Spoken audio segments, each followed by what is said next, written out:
جو ایمان لائے، والذین ہادو اور وہ جو یہودی بن بیٹھے، والنصارى اور جو نصرانی ہیں، والصابین اور جو صابی ہیں۔ آپ کو یہودیوں کو تو سمجھ میں آ گیا کہ کون ہے، نصرانی کون؟ کہا جاتا ہے کہ یہودی کا بھی پہلے بتا دوں کہ یہ یعقوب علیہ السلام کا بڑا بیٹا یہودا تھا، اس سے انہوں نے آگے اپنا نام یہودی رکھ لیا، اللہ نے نہیں ان کا نام رکھا تھا، یہ یہودی انہوں نے اپنے آپ کو رکھ لیا کیونکہ وہ ذرا زیادہ سب کے اوپر کمانڈنگ تھا، تو اس کے نام سے ہی سارے ہی ہو گئے مشہور۔ اور نصارہ، نصرانی، قرآن میں ان کا نام نصرانی ہی ہے، یہ تو مسیحی جو ان کا نام ہے نا، یہ بعد میں ایک بادشاہ تھا پول کے نام سے جس نے عیسائیت اختیار کی، اور پھر اس نے یہ جو خنزیر کو انٹروڈیوس کرنا، صلیب کو انٹروڈیوس کرنا، یہ سب اس کے کام تھے، ورنہ عیسیٰ علیہ السلام کے وقت سے کوئی اللہ معاف کرے کو خنزیر حلال تھوڑا ہی تھا، نہ کوئی صلیب کا کوئی کانسیپٹ تھا، تو یہ بہت بعد میں اس نے کیا اور اسی نے ان کا نام مسیحی رکھ دیا۔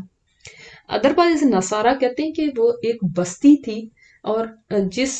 ناصرہ اس کا نام تھا اس بستی کا، جہاں سے مریم علیہ السلام تھی، اور وہیں یعنی عیسیٰ علیہ السلام وہیں سے تھے، تو اس سے ان کا نام نصارہ ہوا۔ بعض کہتے ہیں کہ کیونکہ انہوں نے کہا تھا نحن انصار اللہ، ہم اللہ کے مددگار ہیں، اللہ تعالیٰ نے فرمایا نا کہ کون ہے جو دین میں میری مدد کرے گا، تو انہوں نے کہا کہ ہم اللہ کے مددگار ہیں، اس سے ان کا نام نصارہ ہو گیا۔ اور صابی وہ ہیں جن کے بارے میں آتا ہے کہ یہ ابراہیم علیہ السلام کے ہی مذہب پر تھے، یعنی توحید پر تھے، مگر پھر ان کے اندر اتنا شرک آ گیا کہ یہ بعد میں جب جیسے دوسروں میں آیا شرک، یہودیوں میں بھی آ گیا، نصرانیوں میں بھی آ گیا، ان میں کیا شرک آیا، انہوں نے ستاروں کو پوجنا شروع کر دیا، بعض تفسیروں میں آتا ہے انہوں نے آگ کی پوجا شروع کر دی، اس طرح سے یہ عراق کے علاقے سے تھے، اور ابھی بھی بعض کہتے ہیں کہ شاید ان میں یہ لوگ موجود ہیں۔ جو یہ تین چیزوں پر کاموں کو کرے گا، یعنی کیا، ایمان اللہ پر، ایمان آخرت پر، اور صالح عمل کرے گا، اس کے لیے کیا ہے، فَلَهُمْ أَجْرُهُمْ عِنْدَ رَبِّهِمْ، تو ان کے لیے اجر ہے ان کے رب کے پاس، وَلَا خَوْفٌ عَلَيْهِمْ وَلَا هُمْ يَحْزَنُونَ، ان کے لیے نہ کوئی خوف ہوگا نہ کوئی غم ہوگا۔ اب یہاں سے دیکھ کے کچھ لوگوں نے سوچا کہ بس اللہ پر ایمان لے آئے، ہم آخرت پر ایمان لے آئے، ہم نے نیک عمل کر لیا، ہم بڑا چیریٹی ورک کر رہے ہیں، فلاں ہاں فلاں ہسپتال بنا لیا، یہ کر دیا، اب بس ہمارے لیے نجات کے لیے اتنا ہی کافی ہے۔ آپ کیا کہتے ہیں، مسلمان ہو تو پھر تم ہوگے نجات تمہیں ملے گی، یا تم کوئی یہودی کہے تو یہودی ہو جاؤ، یا نصرانی کہے نصرانی ہو جاؤ تو پھر تمہیں نجات ملے گی، تو کچھ بھی نہیں، اپنا مذہب بدلنے کی ضرورت، جو جہاں ہو بس وہیں پہ رہو، بس یہ تین کام کر لو گے تو ٹھیک ہے تمہارے لیے۔ ایسا نہیں ہے۔ ایک پہلی بات یہ کہ یہاں پہ انہوں نے کہا دیکھیں رسول کی تو بات ہی نہیں ہے، اس لیے آپ صلی اللہ علیہ وسلم کو تو بیچ میں سے ویسے ہی نکال دیا کہ جو ہے ان کے اوپر ایمان لانے کی ضرورت نہیں۔ حالانکہ آپ یہ دیکھیں کہ جب آؤٹ آف کانٹیکس نہ ہم لیں، آپ جب یہ بات شروع ہوئی ہے تو اس وقت میں نے آپ کو کیا بتایا تھا کہاں سے یہ بات شروع ہوئی، جس وقت کہ اللہ تعالیٰ نے ان سے کیا فرمایا، آیت نمبر 41 دیکھیں، میں نے نازل کی ہے جو تصدیق کرتی ہے تمہاری کتاب کی، اس کو پر ایمان لے کر آؤ، وہ کیا ہے، قرآن۔ تو شروع ہی بات اس سے ہوئی کہ قرآن پہ ایمان لے کر آؤ۔ قرآن پہ ایمان لانے کا مطلب ہے آپ صلی اللہ علیہ وسلم پہ ایمان لانا، کیونکہ وہ قرآن کس کی زبان سے ادا ہو رہا ہے، کس کی طرف سے آ رہا ہے، کس سے ہمیں مل رہا ہے، کس کے تھرو مل رہا ہے۔ ظاہر ہے آپ صلی اللہ علیہ وسلم کو رسول مانیں گے تو قرآن کو مانیں گے، اللہ کی طرف سے عام بندے کے اوپر تو نہیں اللہ کی وحی نازل ہوتی۔ جب آپ نے مانا کہ یہ قرآن اللہ کی وحی ہے، ٹھیک ہے، اللہ کی وحی ہے، جب آپ اس کے اوپر ایمان لے آئے تو وہ قرآن جس پہ نازل ہو رہا ہے وہ لازمی اللہ کا رسول ہے نا، کیونکہ کسی بھی چلتے پھرتے پہ تو نہیں قرآن نازل ہوتی یا وحی نازل ہو جاتی، تو آپ نے آٹومیٹیکلی اس کو رسول مانا، تو رسول کو ماننا اس کے اندر انکلوڈیڈ ہی تھا۔ اب جب رسول کو مان لیا اب تو آگے بات چل رہی ہے نا، تو وہ تو پہلے بات ہو چکی ہے، یہاں پہ یہ بات ہو رہی ہے کہ جو لوگ ایمان لائے یعنی مسلمان بنے، آپ صلی اللہ علیہ وسلم پر ایمان لے کر آئے، اسلام لائے، والذین ہادو اور جو یہودی بن بیٹھے، یہودیوں کے اندر بھی موسیٰ علیہ السلام پر ایمان لانے والے تھے، جو صحیح ایمان لائے، جو صحیح دین پر چلے۔ پھر نصارہ میں بھی دیکھیں جیسے حواری تھے جو عیسیٰ علیہ السلام کے ساتھ تھے، اور آگے بھی ان کی مذہب میں آگے جو لوگ سچے دین پر چلتے رہے وہ لوگ، اور صابیوں میں سے بھی جنہوں نے صحیح واقعی اپنے دین کو، دین ابراہیمی کو فالو کیا، جو اللہ پر ایمان لائے۔ اب آپ مجھے بتائیں کہ وہ کوئی کہے میں تو کرسچن ہوں، میں کرسچن عیسائی ہوں، میں اللہ پر تو ایمان رکھتا ہوں کہ ایک گاڈ ہے، لیکن اللہ پر ایمان لانا کا مطلب یہاں پہ کیا ہے؟ ویسا ایمان لانا جیسا ایمان لانے کا حق ہے، جیسا ایمان لانا چاہیے۔ یہ کون سا ایمان ہے کہ میں اللہ پر ایمان لاتا ہوں لیکن میں یہ کہتا ہوں کہ عیسیٰ علیہ السلام اللہ کے بیٹے ہیں، نعوذ باللہ، اور عزیر علیہ السلام اللہ کے بیٹے ہیں، نعوذ باللہ، یا یہ ستارے بھی کچھ ہیں جو شریک ہیں اللہ کے، یا آگ جو ہے اس کی ہم پوجا کرتے ہیں، اس کو سجدہ کرنا چاہیے کیونکہ یہ جو ہے نا یہ بھی کوئی خدا ہے۔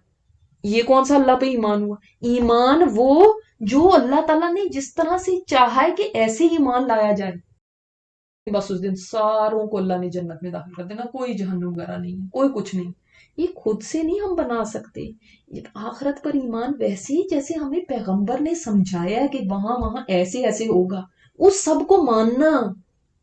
اگر وہ انہوں نے بتا دیا کہ میزان ہے تو ہم نے مانا، اگر انہوں نے بتا دیا کہ وہاں پہ عرش کا سایہ ہے تو ہم نے مانا، وہاں پہ بتا دیا کہ جہنم ہے تو ہم نے مانا، وہاں پہ بتا دیا پل صراط ہے تو ہم نے مانا، وہاں پہ بتا دیا حشر کا میدان لگے گا، ہم نے مانا نا۔ یا اپنی من مانی تعویل کر، ہاں ایک قیامت کا دن ہوگا، اس دن بس اصل میں وہ دن جنت میں جانے کا دن ہے، اس دن سارے جنت میں چلے جائیں گے، یہ ہوگا۔ یہ تو نہیں ہے نا۔ تو اپنے من مانے کانسیپٹس، اپنے آئیڈیاز لے کے نہیں آپ یوم آخرت بنا سکتے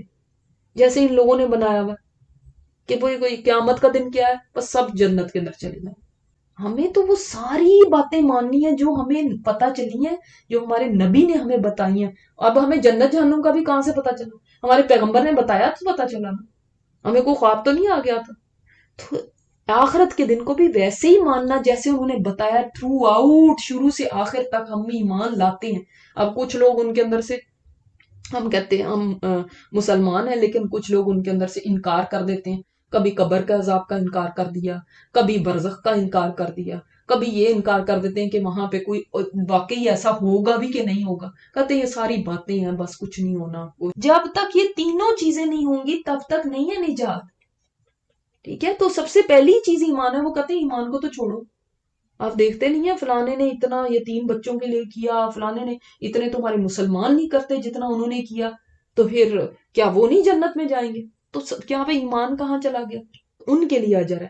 ان کے رب کے ہاں، عندہ ربہم سے پتہ چلا کہ اسپیشل اجر ہے۔ عندہ جب ہوتا ہے نا پاس، ان کے رب کے پاس، تو اس کا مطلب اللہ نے ایک بہت ہی اسپیشل چیز دینی۔ یہاں پہ 4 گروہوں کو کہا گیا، وہ جو ایمان لائے ان کو بھی کہا گیا من آمن باللہ، تو وہ تو پہلے ہی ایمان لائے ہیں، پھر ان کو کیوں کہا گیا من آمن باللہ؟ اس لیے کہ ایمان وہ جو اللہ کو مطلوب ہے، صرف یہ نہیں کہ اپنا آپ مسلمان کے خانے میں لکھ دیں، ریلیجن کے خانے میں آپ نے لکھ دیا اسلام تو آپ کا مذہب اسلام ہو گیا، نو۔ جیسا اللہ کو چاہیے ایمان، ویسا کہ اللہ پر ویسا ایمان ہونا چاہیے، جیسا آخرت پر ایمان اللہ کو مطلوب ہے ویسا ہونا چاہیے۔ جیسے عمل صالح تمہارے لیے بھی ضروری ہے، تم یہ نہ سوچو کہ ہم مسلمان ہیں تو اب کوئی نیک عمل کرنے کی ضرورت ہی کیا ہے، مسلمان جو ہو گئے ہم تو اب ہم تو جنت میں ہی جائیں گے۔ نہیں، عمل صالح تمہارے لیے بھی شرط ہے اجر پانے کے لیے۔ پر کوئی خوف نہیں ہوگا، کوئی غم نہیں ہوگا ایسے لوگوں پہ۔ خوف میں نے آپ کو بتایا تھا فیوچر کا ہوتا ہے، غم پاسٹ کا ہوتا ہے، یعنی اب ان کو جو دنیا میں چھوڑا ہے نا وہ اس کا کوئی غم نہیں ہوگا، یعنی جو دنیا میں غم پریشانیاں دیکھی ان کے اوپر بھی انسان پاسٹ کی کوئی بٹر میموریز ہوتی ہیں، جو تلخ یادیں ہوتی ہیں، ان کو یاد کر کے کئی دفعہ رونا آ جاتا ہے، کئی دفعہ انسان سوچتا ہے تو وہ غمگین ہو جاتا ہے کہ ایسے ہوا تھا، ایسا ہوتا ہے نا، کئی انسیڈنٹس ایسے ہوتے ہیں لائف میں۔ لیکن ان کو وہاں جا کے وہ یاد نہیں آئیں گے کہ ان کے اوپر وہ روئے، جو دنیا کی خوشیاں تھیں نا وہ بھی نہیں یاد آئیں گی، یہ جو خوشی کے مومنٹس تھے۔ یہ کیوں ایسا ہوگا؟ اس لیے کیونکہ کبھی خوشی کے مومنٹس بھی گزر جاتے ہیں تو انسان کو رونا آ جاتا ہے نا، ہاں وہ کتنے اچھے ہم رہا کرتے تھے اور ایسے، اور آج انسان اس کو سوچ کے کہ وہ دن گزر گئے اب، اور پھر رونے لگتا ہے۔ ایسے ہوتا ہے نا کہ یاد آ گئی ہم بچپن میں ایسے کرتے تھے، وہ خوشی کے ہی دن ہیں، ان کو یاد کر کے آج غمگین ہو جاتے ہیں، لیکن اس دن وہ اس کو بھی نہیں یاد کر کے روئیں گے۔ کیوں؟ نہ غم کو یاد کر کے رو رہے ہیں، نہ خوشی کے مومنٹس کو مس کر کے رو رہے ہیں، کیوں؟ اس لیے کہ جو ان کو ملے گا نا وہ اتنا اچھا ہوگا کہ ان کو کچھ یاد نہیں رہے گا۔ نمبر 2، وہ یاد بھی آئے گا تو وہ اتنا بے وقت سا لگے گا کہ وہ کیا بیکار سب چیزیں تھیں، اور اس طرح جو مل چکا ہوگا نا وہ اس کو ٹریجر کریں گے، وہ اتنا کچھ اچھا ہوگا کہ وہ کوئی چیز مس ہی نہیں کریں گے پاسٹ کی۔ خوف آگے کا نہیں ہوگا، خوف ہوتا ہے ہائی یہ چیز، جیسے ہم دنیا میں کوئی پہلے تو اتنی محنت کرتے ہیں کچھ پانے کی، جب کچھ چیز مل جاتی ہے تو پھر فوراً یہ پریشانی لگ جاتی ہے ہائی مجھ سے چھین نہ جائے، ہائی مجھ سے دور نہ ہو جائے، چاہے وہ کوئی پیارا رشتہ ہو، چاہے وہ کوئی قیمتی چیز ہو، کچھ بھی ہو، انسان کو دھڑکا لگا رہتا ہے کہ ہائی مجھ سے یہ دور نہ ہو جائے۔ وہاں پہ یہ خوف نہیں ہوگا، کیوں؟ اس لیے کہ وہ ہمیشگی کا ہے، ہمیشگی کا اتنا۔ جب یہ اعلان ہوگا نا وہاں پہ کہ اب موت کو بھی موت آ گئی، موت کو بھی وہاں پر اللہ اکبر ایک مینڈے کی شکل کے اندر لا کے اور اس کو ذبح کیا جائے گا جنت اور جہنم کے درمیان، تب وہ جو جنتی ہوں گے نا، اگر موت ہوتی تو خوشی سے مر جاتے کہ اب موت کو بھی موت ہوگی تو اب اس کا مطلب ہمیں کبھی موت نہیں آنی، وہ ہمیشہ یہاں رہیں گے، کتنی خوشی ہوگی وہ۔ اللہ ہمیں بھی ان میں شامل کرنا کہ ہم وہ دن دیکھیں کہ اب کبھی نہیں موت آنی اور ہمیں ہمیشہ اس جنت میں رہنا۔ لیا ہم نے پکا وعدہ تم سے، کون سا پکا وعدہ؟ یہ وہ عہد الست نہیں ہے جو میں نے آپ کو بتایا تھا روحوں سے لیا گیا تھا، وہ والا نہیں، یہ ایک اور عہد ان سے لیا گیا، خاص طور پہ بنی اسرائیل سے۔ اور اس عہد میں کیا لیا گیا کہ ان کو جو کتاب دی گئی تھی تورات، اس کے بارے میں ان سے عہد لیا گیا تھا۔ میثاق وہ ہوتا ہے جو پورے ہوش و حواس سے اور ذمہ داری سے لیا جائے، کوئی سوتے ہوئے نہیں انہوں نے کوئی وعدہ کر لیا تھا اللہ سے۔ یعنی اب عید کہہ کے نا، جب میں نے آپ کو بتایا تھا جب بھی عید آئے تو کیا ہوتا ہے، یاد کرو یہ بات کہ ایسے ہوا تھا۔ میثاقکم، اب یہ کس کو کہا گیا؟ کم، تم سے لیا گیا تھا۔ یہ قرآن تو اتر رہا ہے بہت بعد میں اور یہ باتیں ہو رہی ہیں بہت پہلے کی، تو کن سے عہد لیا تھا؟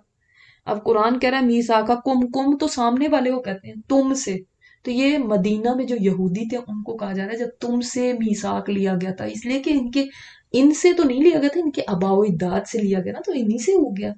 لیکن اس کے بعد خود ہی اس سے بچنے لگے اور اسے انکار کرنے لگے۔ اللہ تعالیٰ نے ان کے اوپر طور کو معلق کر دیا، یعنی طور پہاڑ جو تھا نا وہ روٹ سے اٹھایا گیا۔ طور ویسے کہتے ہیں اس پہاڑ کے لیے بھی، لیکن وہ کہتے ہیں ایک سریانی زبان میں طور کسی بھی پہاڑ کو بھی کہہ سکتے ہیں۔ بڑی بات تھی، کتنا بڑا ایک اللہ کا معجزہ تھا جو انہوں نے دیکھا کہ پہاڑ ہوا کے اندر کھڑا ہو گیا ان کے سروں پہ، اور یہ اس پہاڑ کے نیچے تھے اور ان سے کہا گیا لیتے ہو کہ نہیں؟ تو کہنے لگے کہ ہاں ہم لیتے ہیں، فوراً جلدی سے سجدے میں گر گئے، اور پھر ایک آنکھ سے اوپر دیکھتے جا رہے تھے کہ پہاڑ گر تو نہیں رہا ہمارے اوپر۔ اسی لیے بہت بعد تک بھی یہودیوں میں آپ کو پتا ہے کیسے سجدہ ہوتا تھا، یہ گال نیچے زمین پہ رکھ دیتے تھے، جیسے ان کے آباء و اجداد نے سجدہ کیا تھا نا، کہ یعنی ان کے گال ظاہر زمین پہ لگ گئے، آنکھوں سے تو اوپر دیکھ رہے تھے ٹیڑھی کر کے کہ اللہ معاف کر دے معاف کر دے، لے رہے ہیں لے رہے ہیں لے رہے ہیں۔ یعنی ایسے ان کو دی گئی کتاب، ان سے کہا گیا پکڑو اس کو قوت کے ساتھ، وَاذْكُرُوا مَا فِيهِ لَعَلَّكُمْ تَتَّقُونَ، اس کو یاد کرو جو اس میں ہے تاکہ تم متقی بن جاؤ۔ یعنی جب اللہ کی کتاب آتی ہے تو وہ کوئی مذاق نہیں ہوتا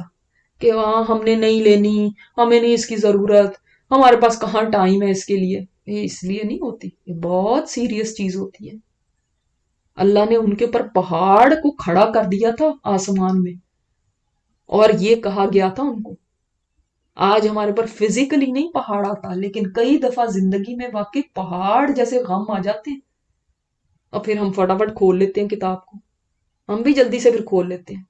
یہ ہمیں بھی دیکھیں، جو اللہ کی کتاب ہے وہ اس لیے نہیں آئی ہے دنیا کے اندر، اللہ تعالیٰ نے اتاری ہے کہ اس کو ایسے ہی بس